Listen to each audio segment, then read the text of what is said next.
গাধাকে সৃষ্টি করার পর তাকে বলা হলো সকাল থেকে সন্ধ্যা পর্যন্ত তাকে ক্লান্তিহীন পরিশ্রম করতে হবে, সারা জীবন তাকে পিঠে ভারী বোঝা বইতে হবে, খেতে পাবে শুধু ঘাস, আর তার মাথায় কোনো বুদ্ধি থাকবে না। তার আয়ু হবে 50 বছর। গাধা করজোড়ে সৃষ্টিকর্তাকে বলল, আমি এত বছর বাঁচতে চাই না, আমাকে 20 বছর আয়ু দেওয়া হোক। সৃষ্টিকর্তা সেটাই মঞ্জুর করলেন।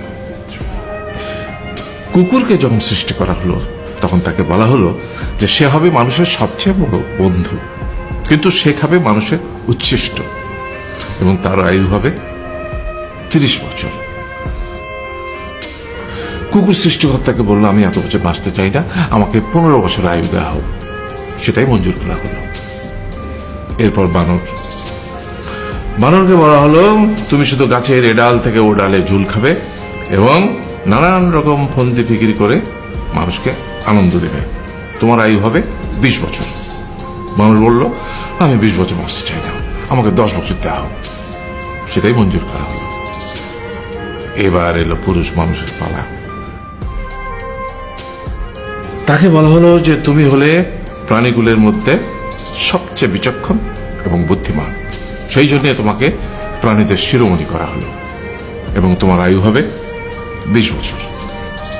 তখন পুরুষ মানুষ বলল, করজোড়ে বলল সৃষ্টিকর্তাকে যে 20 বছর আয়ু অত্যন্ত কম, হে প্রভু, আমাকে ওই গাধার সে যে 30 বছর আয়ু চায়নি সেটা আমাকে দেয়া হোক, ওই যে কুকুর 15 বছর ফিরিয়ে দিয়েছিল সেটাও আমাকে দেয়া হোক, আর যে বানর 10 বছর নেয়নি সেটাও আমাকে দেয়া হোক। 20 বছর অত্যন্ত কম, আমি দীর্ঘদিন বাঁচতে চাই। সৃষ্টিকর্তা সেটাও মঞ্জুর করলেন। তারপর কি হলো? সেই থেকে ছেলেরা পুরুষ মানুষ হিসেবে বাঁচে 20 বছর, তারপরের 30 বছর সংসারের বোঝা পিঠে করে বয়ে বেড়ায়, সেটা কার মতো? গাধার মতো। তারপরের 15 বছর সে তার ছেলে মেয়েরা যা দেয় সেই রকম ঠিক কুকুরের মতো উচ্ছিষ্ট খেয়ে বাঁচে। আর তারপরে বৃদ্ধ বয়সে ঠিক বানরের মতো, যেমন গাছের এডাল থেকে ওডাল ঝুল খায় বানর, তেমনি এই ছেলের বাড়ি থেকে ওই ছেলের বাড়ি, আর নানান রকম ফন্দি ফিকির করে তার নাতি নাতনিদের আনন্দ দেওয়ার চেষ্টা করে।